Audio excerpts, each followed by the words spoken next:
and welcome to welcome back to my reviews of the Chaos Space Marine 6th Edition Codex. We are now on the Fast Attack section, and the first choice up for Fast Attack is the Chaos Bikes.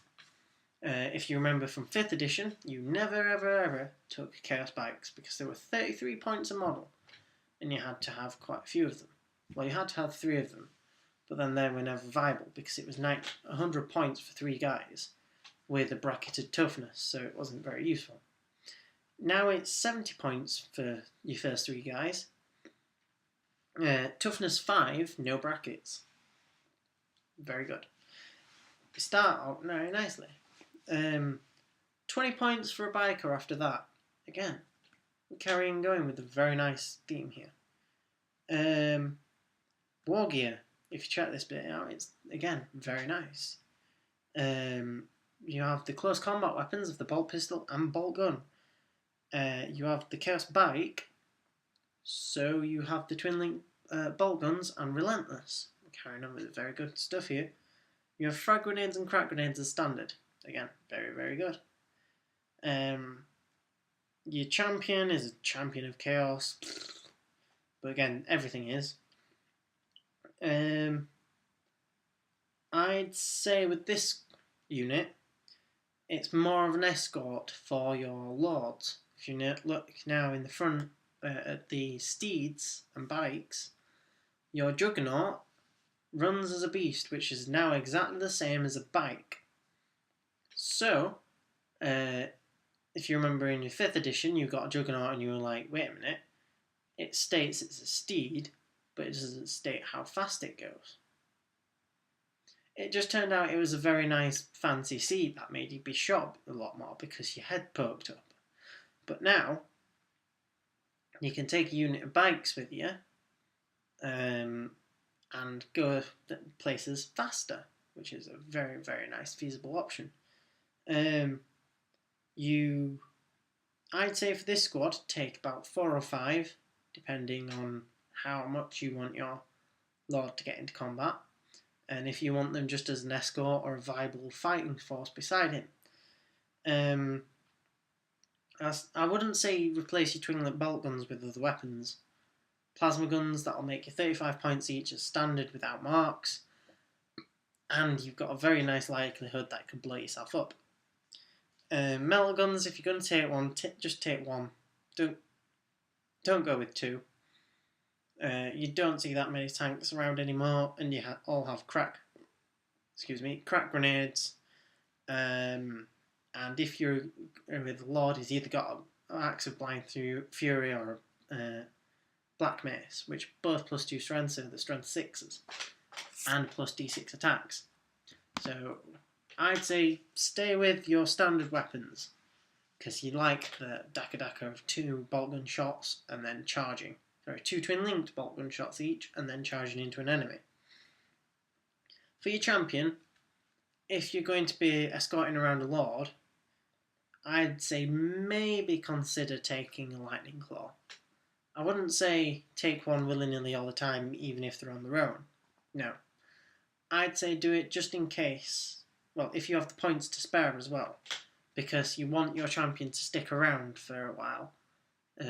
With your lord, because you don't want your lord ending up having to dive into challenges with like Black Mace or an Axe of Blind Fury, because then you're just hitting thousands of attacks up on one guy.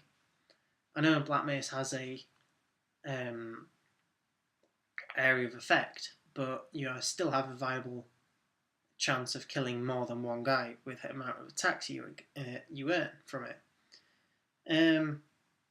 Yeah, so I wouldn't take any. Well, maybe take a Lightning Claw for your champion. I wouldn't give him Gift of Mutation because it doesn't do anything. Wouldn't give him Melt Bombs because he probably won't be using them. They all have crack grenades again, and the lords have special weapons. Marks of Chaos. I'd say, obviously take the same one as your lord, or none at all, because then that's the only feasible way your lord can drive around with you. Mark of Corn, yes, that's a very nice viable option for me. 2 more attacks on the 2 standard you've already got, plus a charge, that's 5 attacks each. Zinch, no, you got 6+ invulnerable save. So you're going to save one guy in that squad with 3 points each. So for 15 points, you can save one guy on a roll of 6. Because your average is going to be 6, well, one save in every 6 rolls. No point. Nurgle, a very, very good option, I'd say. It's the most expensive at 6 points each, but it's +1 toughness again, so then you toughness 6 standard.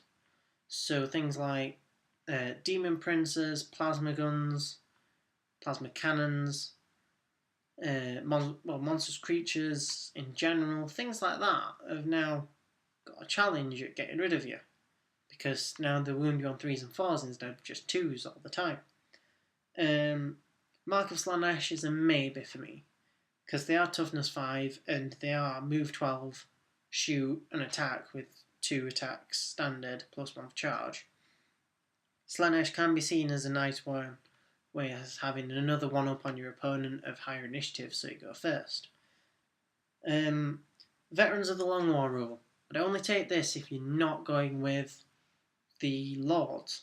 If you're going with the Lords, you run off their leadership for everything anyway, so there's no point in wasting 5 or 6 points. Don't bother taking it, just take it if you're on your own with your bikes, if they're not carting a Lord around. So yeah, a nice quick review of these guys. I'd say if you're carting a Lord around, take 4 or 5. If you're on your own, have 7 or 8. Because then you're a nice big unit and your enemy has to consider how they're going to get rid of you. And also if you're a big unit on your own, go for the 2 melter gun options. Or go for at least 1 melter gun, 1 flamer. I wouldn't always go for the melter gun and flamer even if you've got 4 guys, because then you're just cutting down how many shots you can have a turn. So yeah, that's my quick review of the Chaos bikes. Very nice option. I have bought 2 new bike models that I hated gluing together because I hate putting them models together. But I've bought 2 more to make a 5-man squad. I've converted one into a Lord, so now I can have a Lord on a bike. They're all Nurgle as well, so I'd say yes.